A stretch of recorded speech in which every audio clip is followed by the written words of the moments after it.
우리는 선교 주일을 맞아서 출애굽기 말씀을 잠깐 접어두고 선교의 메시지를 함께 나누도록 하겠습니다. 오늘 설교의 제목이 2000년 동안 선교가 계속되어지는 이유라는 제목인데요. 사실 하나님의 구원 사역은 2000년 정도가 아니라 그 이전부터 시작되었죠. 성경적 개념으로 보자면 선교는 선악과 사건 이후 이미 시작된 하나님의 사역이라고 말해야 그게 정상일 겁니다. 그러나 제가 오늘 이렇게 제목을 잡은 이유는 예수님 이후로 사도들을 기점으로 시작된 기독교의 선교를 의미하는 것이기 때문에 여러분 오해 없으시기를 바랍니다. 여러분 제가 설교 예전에도 한번 언급한 적이 있는데요.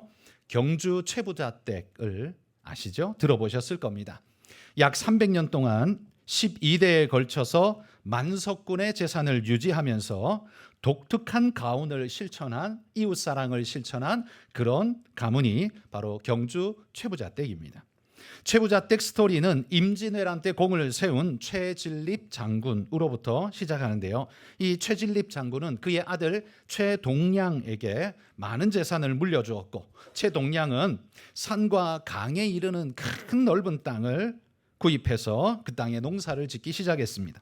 그리고 그 최동량의 아들 최국선 때부터 본격적으로 가난한 사람들에게 나눔의 삶을 사는 그런 삶이 시작되었다고 합니다. 1671년 조선 현종 때 조선에 크게 흉년이 들었는데 농민들이 먹을 것이 없으니까 이 최부자댁에 쌀을 빌려갔지만 갚을 수가 없는 그런 큰 흉년이었습니다. 이를 알고 최국선은 아들 보는 앞에서 일부러 이 차용증서를 모아놓고는 이 농민들이 빌려간 그 차용증서를 그 자리에서 그냥 다 불살라 버렸다고 합니다.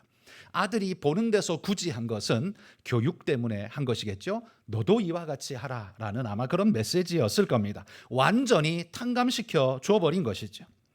뿐만 아니라 죽을 쑤어서 그 어려운 때에 거지들에게도 나누어 주어서 그들의 생명을 연명할 수 있도록 도와주고 보릿고개에는 백석의 쌀을 이웃들에게 나눠 주었다고 합니다. 이때부터 시작된 이웃 구제의 섬김은 그 이후로도 계속 200년이 넘도록 이어지고 일제강점기 시절에는 백산무역회사를 세워서 독립운동의 자금줄 역할을 이 최부자댁이 도맡아서 했다고 합니다. 이렇게 300년을 이어가는 아름다운 가풍을 이룰 수 있었던 것은 그들의 독특한 가훈 때문이라고 합니다. 최부자댁에는요, 이 두 가지의 지침이 있는데 육훈과 육연이 있다고 합니다. 육훈이 뭐냐 하면 한번 보여주시면 집안을 다스리는 6가지의 지침, 이걸 육훈이라고 말하는데요.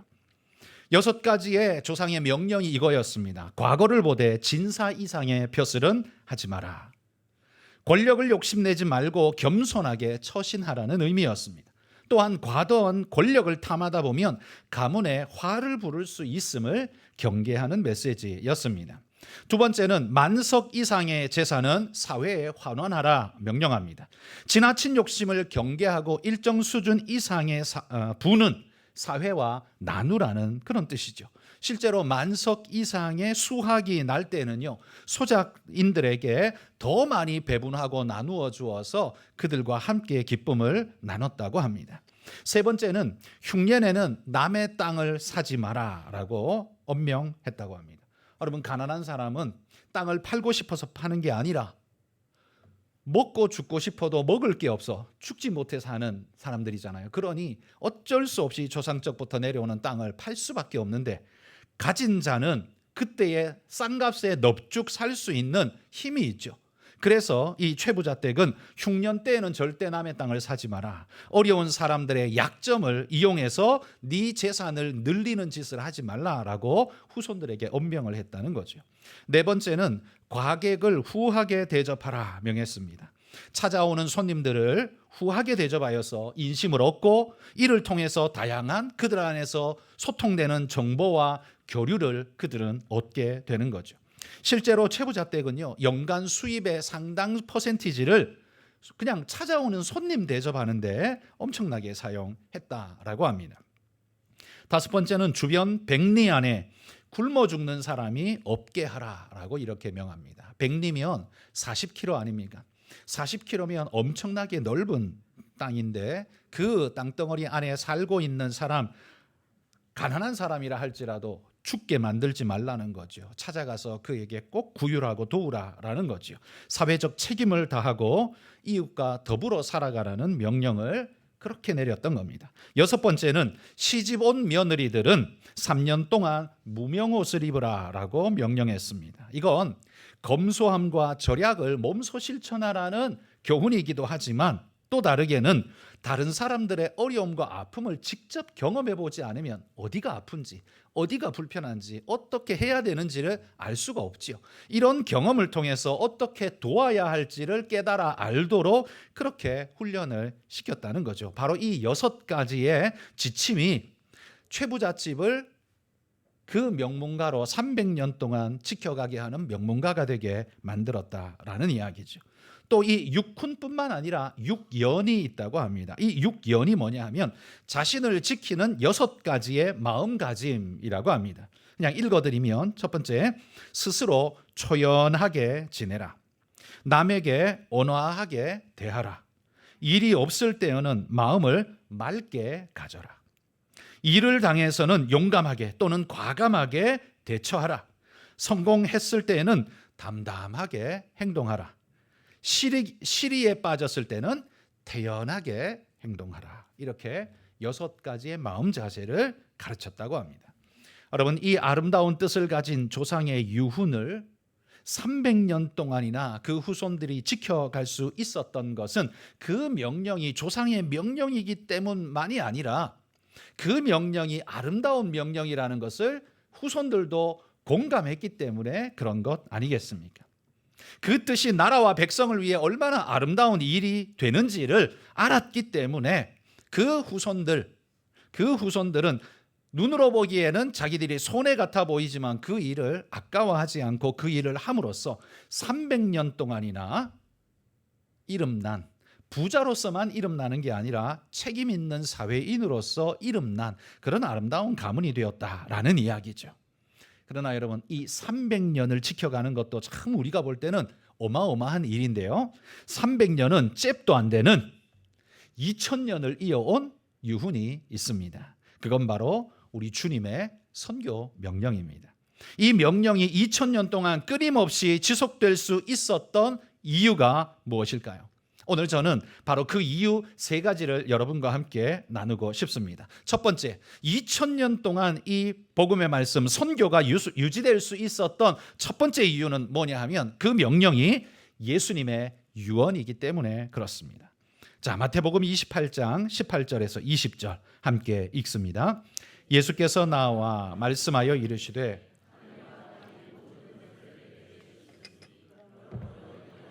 모든 민족을 제자로 삼아 아버지와 아들과 성령의 이름으로 세례를 베풀고 내가 너희에게 분부한 모든 것을 가르쳐 지키게 하라. 볼지어다 내가 세상 끝날까지 너희와 항상 함께 있으리라 하시니라. 선교 명령이 2000년을 이어 계속적으로 역사할 수 있었던 것은 이 명령이 바로 우리 주님의 유언 명령이기 때문에 그렇습니다. 여러분, 유언은 숨 넘어가기 직전에 마지막으로 남길 수 있는 인생의 에너지를 전부 총동원해서 한마디 남기고 가는 것이 그게 유언 아닙니까? 그 유언을 누가 허투루 하겠습니까? 누가 그걸 농담으로 하겠습니까? 인생에서 가장 중요한, 그래서 후손들에게 남길 마지막에 힘을 다 짜내어서 던질 하나의 명령, 그래서 유언은 언제나 무게가 있고 우리가 소중하게 지켜야 하는 바로 그것이지요. 주님의 유언이 선교라면 여러분, 왜 예수님은 이 선교 명령을 당신의 마지막 유언으로 삼으셨을까요? 왜냐하면요, 온 세계가 주의 복음으로 구원에 이르게 하는 것이 주님 당신을 보내신 하나님의 뜻이라고 믿기 때문에 내가 하나님의 뜻을 온전히 이루기 위해 이리 행한 것처럼 너희도, 내 가르침을 따르는 너희도 이렇게 살다가 내게 오라고 하나님이 주시는 유언으로 주셨다라는 말이에요. 자, 디모데전서 2장 4절 말씀 같이 읽어봅시다. 하나님은 모든 사람이 구원을 받으며 진리를 아는 데 이르기를 원하시느냐. 하나님께서 원하시는 그 뜻을 이루기 위해 이 땅에 인간의 몸을 입고 오셔서 십자가를 지신 분이 바로 예수님입니다. 그러기에 그분은 이 하나님의 뜻은 항구적인 영원한 뜻이기 때문에 나뿐만 아니라 너희도 그렇게 살다 왔으면 좋겠다고 유언으로 우리에게 남기셨다라는 말이에요. 자, 또 한 구절 요한복음 6장 38절 읽어봅시다. 내가 하늘에서 내려온 것은 내 뜻을 행하려 함이 아니요 나를 보내신 이의 뜻을 행하려 함이라. 주님은 하나님의 뜻을 이루시려고 이 땅에 오셨고 그 뜻을 성취하신 후에 승천하시면서 이 사명은 그냥 나 때에 끝날 사명이 아니라 오고 오는 모든 시대 속에 계속되어져야 한다. 그래서 당신이 누구에게 부탁했는가 하면 그의 백성들에게 이 명령을 부탁하셨습니다.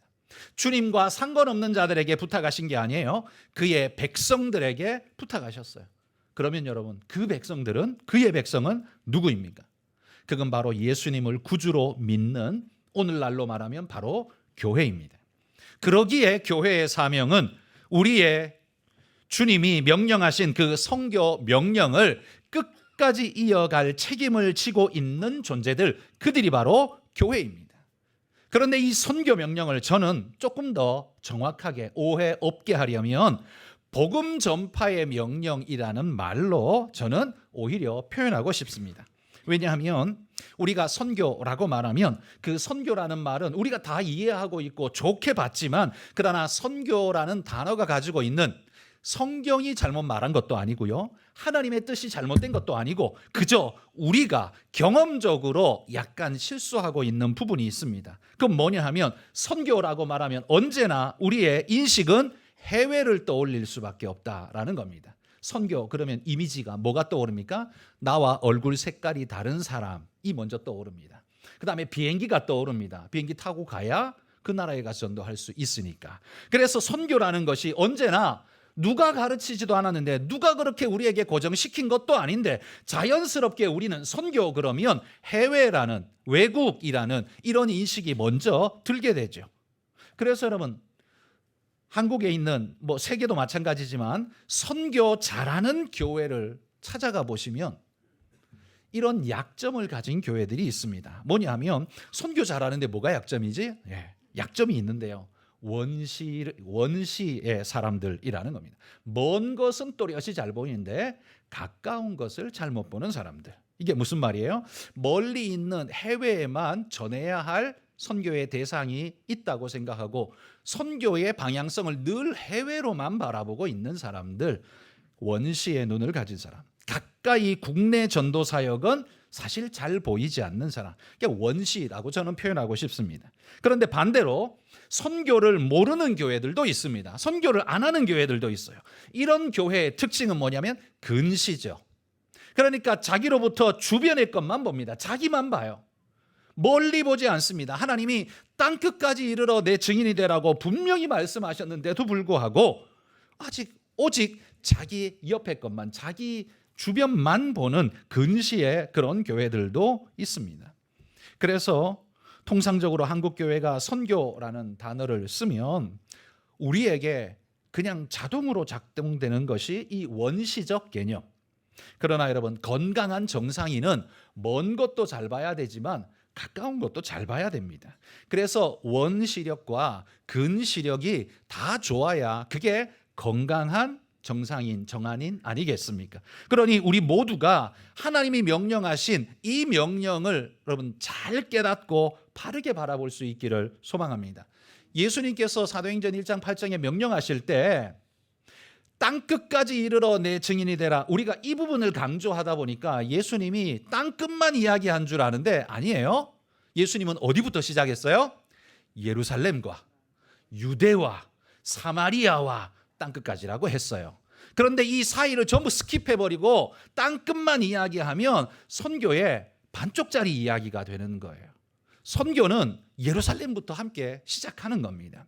예루살렘이 제외되지 않는다는 말이에요. 유대가 제외되지 않는다는 말입니다. 그래서 진짜 선교 잘하는 교회는 원시력과 근시력이 다 좋아서 이 모든 사역이 공히 잘 이루어지는 교회, 그 교회야말로 진짜 건강한 하나님의 선교하는 교회라고 저는 믿습니다. 여러분, 우리 교회가 그런 교회 되기를 소망합니다. 제가 섬김위원회, 우리 교회에 와서 만든 위원회 하나가 섬김위원회인데요.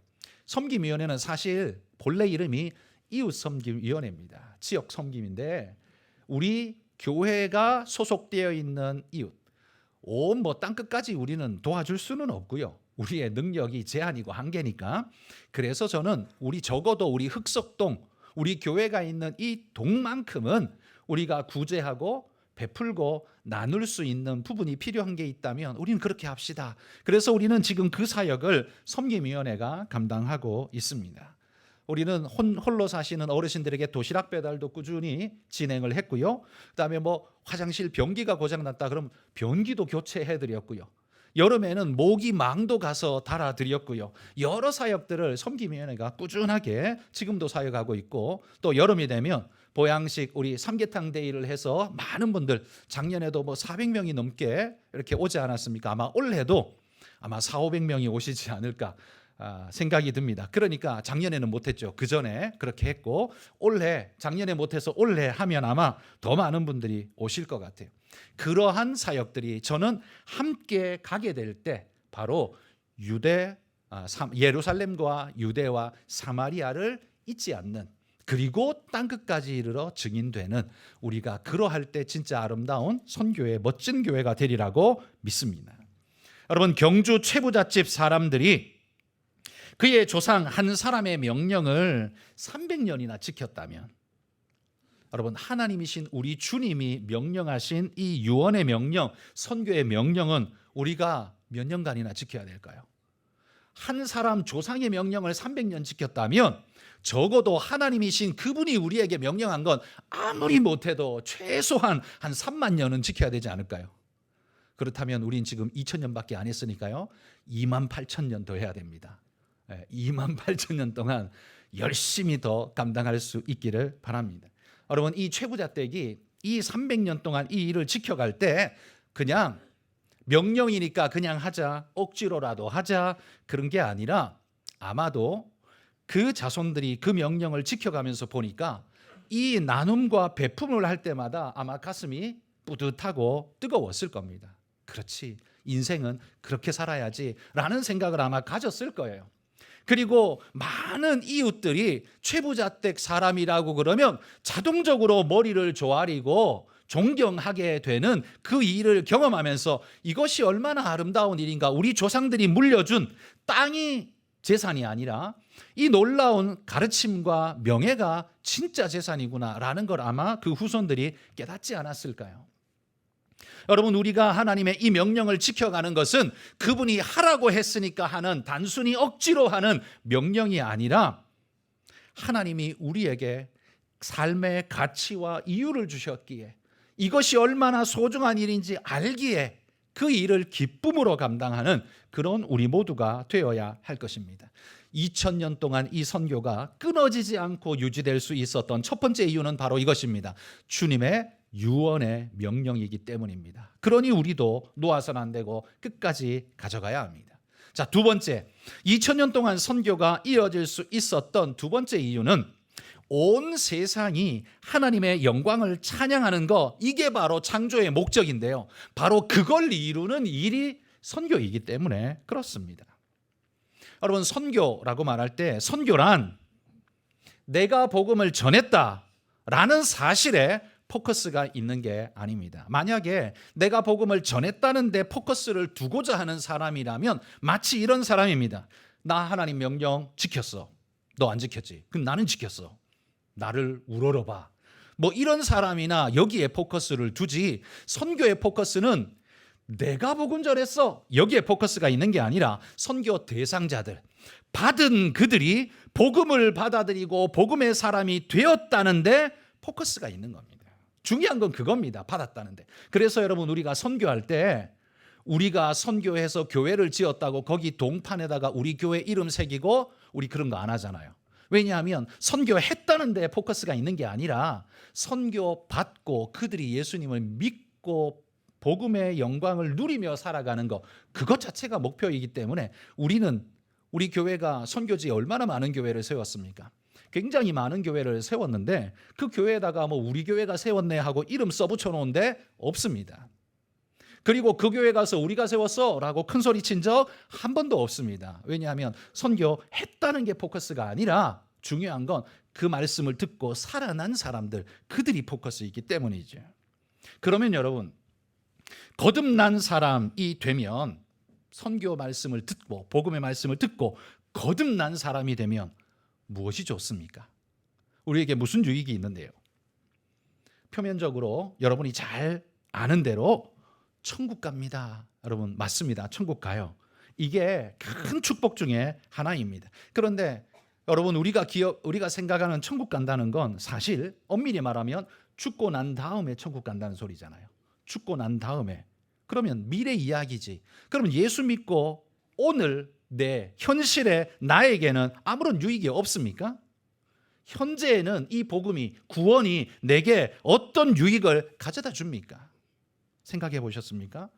여러분, 복음이 우리에게 가져다 주는 미래적 유익은 천국 간다로 말할 수 있지만 현재적 유익이 있어요. 그건 뭐냐면 내가 어떤 존재이고 왜 살아야 하는지, 그리고 어떻게 살아야 하는지를 이 구원받은 백성은 깨닫습니다.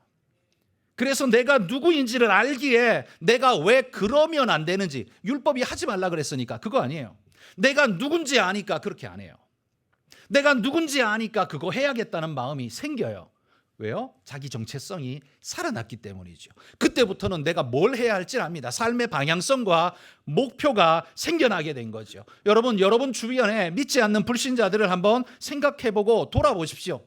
그분들은 뭘 위해서 살아갈까요? 뭘 위해서 살아갑니까? 물어보면 그냥 잘 먹고 잘 살기 위해서라고 이야기하기가 쉬울 겁니다. 잘 먹고 잘 사는 것 좋은 일이지만 그건 따지고 보면 목표가 될 수는 없습니다. 그건 그냥 본능적으로 생존하는 것일 뿐이죠. 왜 살아야 하는지 모른다는 것, 어떻게 살아야 하는지도 모른다는 것이고 어디로 가야 하는지도 모른다는 거예요. 그러면 어디로 가야 할지도 왜 해야 할지도 왜인지도 모르는 나는 무슨 목적이 있습니까? 무슨 가치가 있습니까? 그러니까 그걸 모르는 사람들은 결국 어떻게 살게 됩니까? 어차피 너도 모르고 나도 모르니까 그냥 많이 가지고 있는 동안 그냥 힘있게 살다가 큰 소리 떵떵 치며 살다가 짓밟든가 말든가 어쨌든 내가 폼나게 살다가 어차피 어쩔 줄 모르지만 내가 그냥 가는 거, 어차피 죽는 거는 정해져 있으니까 가는 거, 이렇게 생각하지 않을까요? 여러분, 마치 이건 저는 이렇게 생각됩니다. 자동차가 있는데요, 엔진이 너무 좋아요. 스포츠카 엔진이에요. 몇 초 만에 그냥 200km를 낼 수 있는 어마어마한 강력한 엔진을 가지고 있어요. 그런데 생각해 보십시오. 이 자동차가요, 핸들이 없어요. 200km는 순식간에 내는데 핸들이 없어요. 자, 그러면 이 차는 엑셀을 밟으면 밟을수록 뭐가 되는 거예요? 사고가 되는 거예요. 그거는 사고예요, 사고. 우리 인생이 갈 바를 알지 못하는데 무조건 모으고 무조건 달리면 그 무슨 일이 벌어져요? 사고가 벌어진다니까요. 그래서 하나님께서 우리의 갈 길을 보이시고 우리가 누구인지를 깨닫게 하시고 어디로 가야 할지를 알게 하셨다는 사실이 우리 인생에 얼마나 중요한지 모릅니다. 왜냐하면 그거 모르면 어떻게 살아요? 죄송합니다만 짐승같이 사는 거예요. 짐승도 그렇게는 살아요. 왜? 돼지도요, 살아남아야 하니까 먹고 삽니다. 생존의 본능은 누구에게나 있기 때문에 그렇게 살아남으려고 합니다. 돼지에게는 삶의 이유와 목적이 없어요. 그러나 사람에게는 있습니다. 하나님이 우리에게 주신 이 목표와 사명이 없으면 결국 인생은 어떻게 사느냐? 더 많이 가진 돼지가 될 뿐이라는 말이죠. 이건 슬픈 일 아닙니까? 우린 그렇게 살아서는 안 됩니다. 옛날에 배부른 돼지, 배고픈 철학자 이야기도 있었지만 굳이 철학자가 아니라도 우리는 내가 왜 그리고 어디로 어떻게를 아는 존재가 되어서 이 땅을 살아야 의미와 가치가 있다는 거죠. 선교는 바로 그걸 모르는 사람들에게 그걸 알려주는 가장 중요한 인생의 모멘텀이 되는 중요한 사건이라는 말입니다. 그래서 그걸 깨달은 사람은 어떻게 살게 될까요? 내가 누구인지 어떻게 살아야 하는지 알고 나면 사람은 착하게 살아라, 도덕적으로 살아라 말하지 않아도 하나님 앞에 살아가려고 몸부림하는 모습을 갖추게 될 겁니다. 그렇게 사는 모습을 하늘에서 하나님이 지켜보신다면 기특하고 귀하게 보일 겁니다. 그러면 하나님이 이렇게 느낄 거예요. 내가 너를 만든 이유 바로 그거였어. 내가 너를 참 잘 만들었다고 생각해. 여러분, 이게 뭐예요? 이게 하나님께 영광인 거예요. 이게 하나님께 영광인 거예요. 그래서 여러분, 선교의 궁극적인 목적은요, 우리가 그냥 천국 가는 거, 이거 그냥 너무 피상적이고 표면적인 이야기만 하는데 그 정도가 아니에요. 그거보다 더 큰 근본적인 목적은 하나님이 영광을 받으시는 겁니다. 자, 고린도전서 15장 22절 읽어보겠습니다. 아담 안에서 모든 사람이 죽은 것 같이 그리스도 안에서 모든 사람이 삶을 얻으리라. 첫사람 아담은 자신의 모든 후손을 사망의 구렁텅이로 다 집어넣어 버렸습니다. 그러나 둘째 아담 되시는 예수 그리스도는 바로 그 사망에서 건져내어서 우리가 원래 하나님께서 창조하셨던 원래의 모습, 우리가 하나님과 함께 가져야 했던 원래의 축복, 그걸 회복시켜 주셨다는 거예요. 그게 구원이에요. 천국 간다는 그 단순한 이야기만이 아니라 우리를 창조하셨던 원래의 상태, 하나님이 주시려고 했던 원래의 축복을 회복시켜 놓은 상태, 그게 우리의 구원이라는 말이에요. 여러분, 우리가 일반적으로 모든 사람이 그냥 구원 그러면 머릿속에 제일 먼저 뭐가 떠오르냐 하면 그냥 내가 지복을 누리는 것, 지극한 복을 누리는 것, 이런 생각을 하게 됩니다.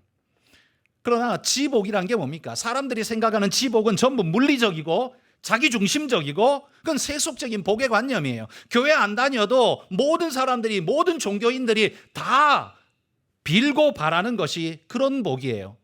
그러면 그게 성경이 말하는 복이냐? 성경이 말하는 복은 그런 복은 아닙니다. 성경적인 복의 관념이 뭔 줄 아십니까? 그건 내게 부족함이 없고 모자람이 없고 아픈 데도 없고 걱정도 없는 삶, 그거 아닙니다. 하나님이 우리에게 그 정도 주시려고 저 하늘 보좌를 버리고 이 땅에 오셔서 십자가를 지셨겠습니까? 그러한 복의 개념은 하나님하고 아무 상관없는, 한마디로 자기중심적인 그냥 축복의 개념일 뿐이에요. 그러나 진정한 성경적 축복의 개념을 여러분이 이해하신다면 하나님이 인간을 생각하면서 처음 만드시면서 하나님이 뭐라고 말했습니까? 인간을 만들어 놓고 제일 먼저 하신 말이 뭐예요? 보시기에 좋았더라. 잘 만들었다는 거죠. 모양이 예쁘다는 말이 아니라 내 뜻대로 나왔다 이거예요. 내 뜻대로 잘 만들어졌다는 거예요. 그러면 내 뜻이 뭔데요? 그 하나님의 원천적인 그 목적과 뜻. 그런데 이 목적과 뜻이 뭐냐? 창조 목적의 뜻이 뭐냐? 그건요, 하나님의 영광과 우리 인간의 행복이 연결되어 있어서 하나님의 기쁨이 너희의 기쁨이 되고 너희의 기쁨이 하나님의 영광이 되는 그런 삶. 그래서 너희와 하나님이 함께 교제하며 기쁨의 관계를 가지고 살아가는 삶. 마치 우리 아기가 엄마 품에 안겨서 빵긋 웃어주기만 해도 엄마는 자지러질 듯이 마음에 기쁘고 행복감을 느끼는 것처럼 우리의 행복은 하나님의 영광과 하나님의 영광은 우리의 기쁨과 행복과 연결되어 있는 상태. 그게 바로 하나님이 잘 만들었다라고 말하던 바로 그 상태라는 말이에요. 그걸 회복하는 것이 그게 구원이라는 말이에요. 하나님께서는요, 당신이 창조하신 그를 통해 영광을 받으시기를 원하고, 또한 그 영광은 하나님이 독식하는 게 아니라 그 기쁨이 그들에게, 인생들에게는 무한한 기쁨과 행복이 되도록 하나님이 그렇게 만드셨다라는 말이에요. 그러므로 하나님의 영광과 우리의 행복은 구분되는 게 아니에요. 분리되는 게 아닙니다. 항상 연결되어 있는 것입니다. 그렇기 때문에 구원이란 그냥 단순히 천국 가는 거, 그것도 지극히 자기중심 아닙니까? 그렇죠? 지극히 자기중심적인 이야기예요. 물론 천국 갑니다. 그러나 그것만이 아니라 구원은 이 원천적인 하나님의 창조 목적이 회복되는 것이에요. 그것까지 가는 게 구원이에요. 우리가 생각하는 일반인들이 생각하는 지극한 복이란 로또 맞는 거겠죠. 돈 많고 돈 많이 벌고 문제 없는 거, 이게 지극한 복이겠지만 그게 아니에요. 성경이 말하는 진짜 인생의 지극한 복은요, 하나님과 인간 사이에 사랑과 은혜가 흐르고 또 흐르는 거 상태, 이게 바로 지극한 복입니다. 여러분, 내게 삶에 문제가 생겨서 아픔이 있어도 하나님이 나를 보듬으시고 위로하시고 은혜 부어주시는 걸 느끼면 그 상처는 사실 아무것도 아니에요.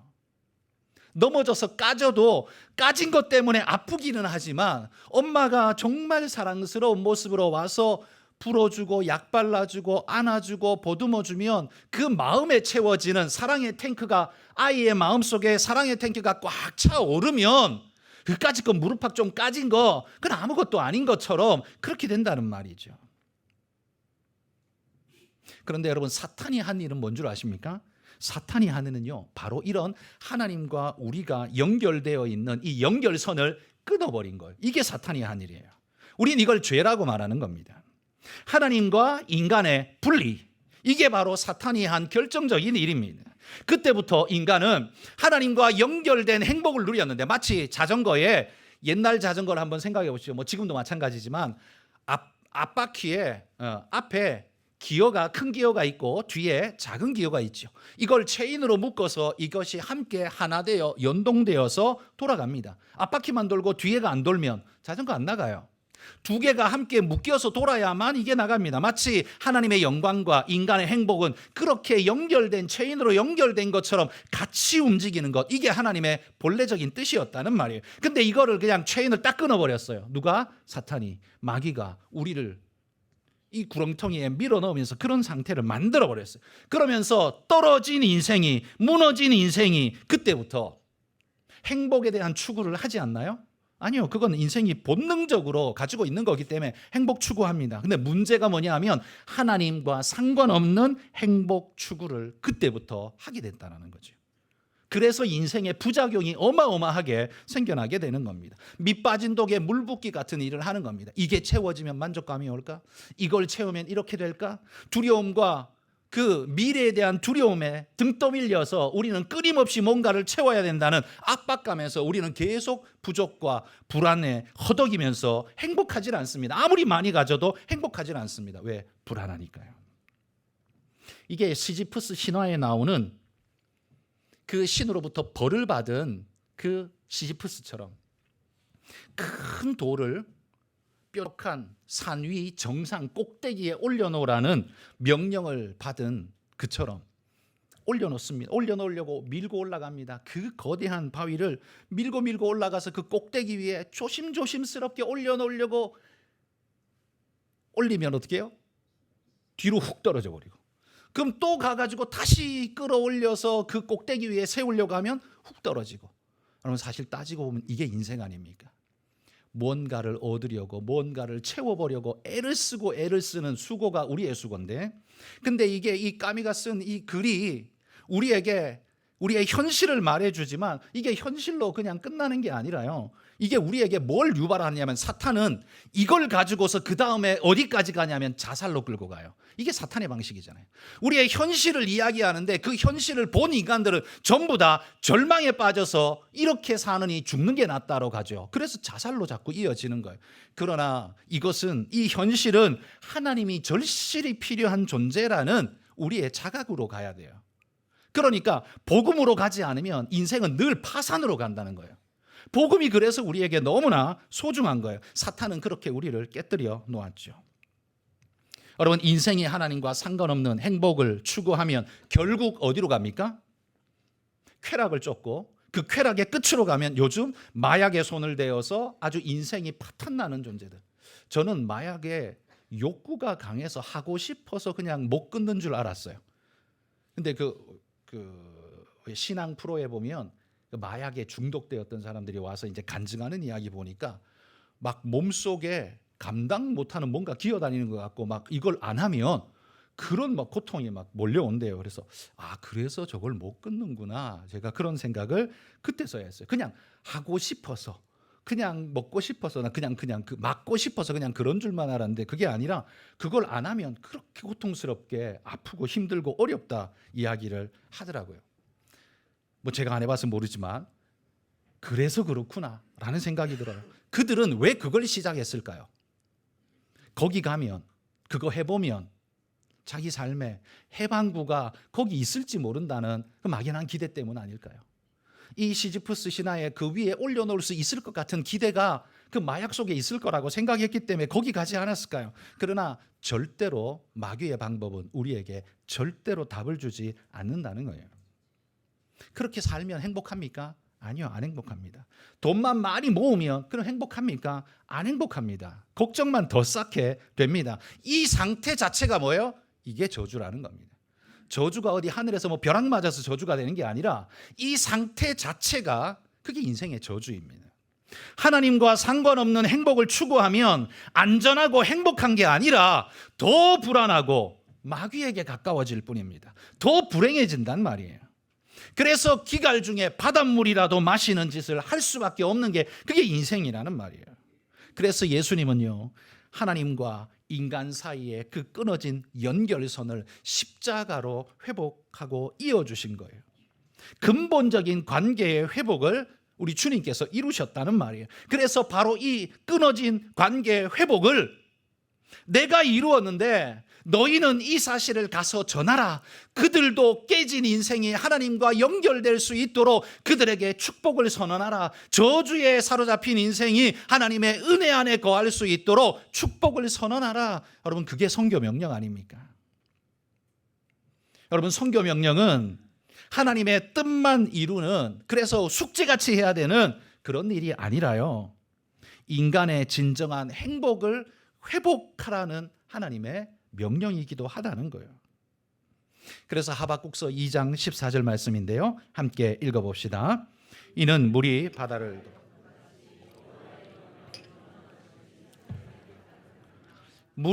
덮은 것처럼 여호와를 아는 지식이, 하나님의 영광을 인정하는 기쁨과 감사가 세상에 가득하다면, 이 세상을요 굳이 땅이라고만 생각하지 말고 여러분의 인생, 여러분의 마음에다가 빗대어 보십시오.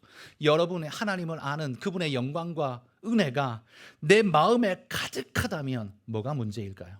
돈이 없는 게 문제일까요? 건강이 좀 모자란 게 문제일까요? 내 직급이 조금 못 올라간 게 그게 문제가 될까요? 아닐 겁니다. 그 모든 것을요, 하나님의 은혜의 강물이 뒤덮어버리고 나면 그건 문제로도 보이지 않게 될 겁니다. 그게 바로 하나님의 은혜 아닙니까?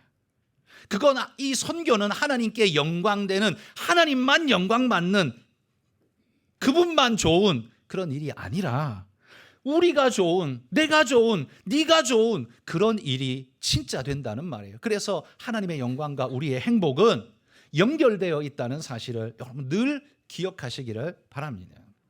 마지막 세 번째, 2000년 동안 선교가 계속 이어지는 세 번째 이유는요, 하나님의 사랑에 대한 우리의 반응, 우리의 사랑의 반응이 바로 선교이기 때문에 우리가 하나님을 사랑한다면 선교할 수밖에 없다라는 말이에요.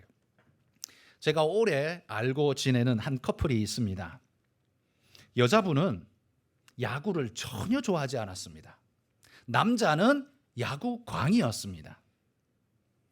근데 이들이요, 중학교 2학년 때부터 서로 친구로 지내다가 연인으로 발전하고 결혼을 하고 지금은 온전 가정을 이루어서 아이들을 잘 키우며 살고 있거든요. 그들이 결혼하기 전부터 제가 알고 있는 가정인데, 그들이, 남자는 야구광이고 여자는 야구에 대해서 완전 문외한인데요, 그들이 서로 만나고 사귀기 시작하면서 야구의 야자도 모르는 이 여자분이 야구를 사랑하게 되더라고요. 왜일까요? 사랑하는 사람이 사랑하는 거니까 자동적으로 사랑하게 되더라고요. 그러니까 이 사람은 야구를 하면 건강에 뭐가 좋고, 뭐 어디 건강이 좋고 뭐가 좋고 이런 건 머리로 받은 게 아니라 그냥 가슴으로 받았어요. 사랑하는 사람이 사랑하는 거, 그건 내게도 사랑이야로 그냥 받아버렸어요. 그러고 나니까요, 야구를 그냥 좋아하게 돼서 이제는 같이 가서 응원하고 야구 보는 그런 사이가 됐습니다. 야구가 왜 좋아졌을까요? 그는 야구를 야구로 접근한 게 아니에요. 야구가 아니라 사랑하는 사람이 사랑하는 사랑으로 그냥 그렇게 접근한 거예요. 그러니까 그 덩어리 자체가 나는 모르지만 그 자체가 그냥 사랑스럽고 좋은 거예요. 저항감 없이 그냥 받아들여진 거예요. 그래서 이 사람에게는 야구가 사랑이에요. 여러분은 하나님을 사랑하십니까? 여러분이 하나님을 사랑하신다면 하나님이 사랑하시는 그것을 여러분도 사랑하게 될 겁니다. 그건 자동이에요. 여러분이 자식이 무엇 하는 걸 좋아한다면, 그게 죄가 아닌 전제로 그거 하는 걸 좋아한다면 그거 해주게 할까요, 안 할까요? 돈을 들여서라도 그거 해주게 할 겁니다. 죄 아니니까, 좋은 일이니까. 내 자식이 좋아한다면, 사랑한다면 얼마든지 해줄 겁니다. 그게 사랑이잖아요. 논리적으로 과학적으로 뭐 따지는 거 아니에요. 사랑하는 사람이 사랑하는 건 그냥 내게도 그냥 사랑이에요. 여러분, 내가 사랑하는 하나님이 사랑하는 것이 선교라면 나도 선교를 사랑함이 마땅하다는 사실을 여러분 동의하시고, 여러분 그분의 사랑이 내 사랑 되도록, 그리고 그 선교를 이루었을 때 나의 사랑하는 아버지 하나님이 얼마나 기뻐하시고 행복하실까를 생각하면서 그 기쁨이 내 기쁨 되도록, 그래서 그분의 영광이 내 행복이 되도록 살아가는 삶, 여러분 그게 바로 선교적인 삶이고 그게 바로 인생의 행복 아니겠습니까? 여러분 그렇게 살아가시는 여러분들 되시기를 주의 이름으로 축복합니다. 기도하겠습니다.